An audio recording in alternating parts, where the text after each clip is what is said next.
কুড়িগ্রাম জেলার চর, রাজীবপুর ও চিলমারী উপজেলার গরিব দুস্থদের মাঝে কোরবানির গোশত বিতরণ। আমাদের রিপোর্টার লিটন সরকার কুড়িগ্রাম প্রতিনিধি ভিডিও চিত্র দেখুন এবার বিস্তারিত। কুড়িগ্রামের চর, রাজীবপুর উপজেলায় কোদালকাটি ইউনিয়নে, চিলমারী উপজেলায় চিলমারী সদর ও অষ্টমীরচর ইউনিয়নে ও নায়ারহাট ইউনিয়নে গরিব দুস্থদের মাঝে কোরবানির গোশত বিতরণ করা হয়েছে। ইসলামিক রিলিফ বাংলাদেশের আর্থিক সহযোগিতায় ৬৫টি গরু গরিব উন্নয়ন সংস্থা GUS রাজীবপুর এর মাধ্যমে নিম্নে উল্লেখিত তারিখে কোরবানির গোশত বিতরণ করা হয়েছে। 29-05-2026, 30-05-2026 ঈদের পরের 02 দিন ইসলামিক রিলিফ বাংলাদেশের ৬৫টি গরু পরিবার প্রতি 02 কেজি করে গোশত 2275 পরিবারের মাঝে, সর্বমোট 2275 পরিবারের মাঝে সরকারি বিধিনিষেধ মেনে সামাজিক দূরত্ব বজায় রেখে বিনামূল্যে বিতরণ করা হয়। বিতরণ অনুষ্ঠানে উপস্থিত ছিলেন দাতা সংস্থা ইসলামিক রিলিফ বাংলাদেশের প্রতিনিধি মোক করিম ফকির, রাজীবপুর থানা পুলিশ প্রশাসন, ASI মোক শাকিরুল ইসলাম, কনস্টেবল মোক আইনুল ইসলাম, গরিব উন্নয়ন সংস্থা। 4টা ইউনিয়নে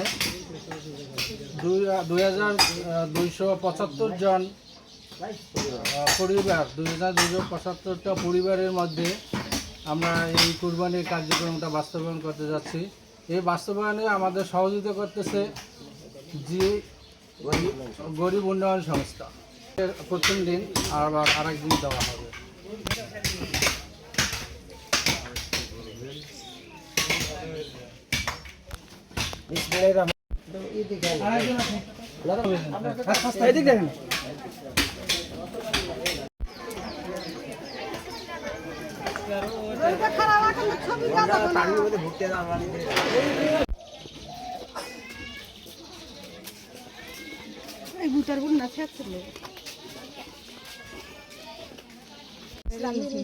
বাংলাদেশ থেকে 2 কেজি মাংস পাইছি আমি।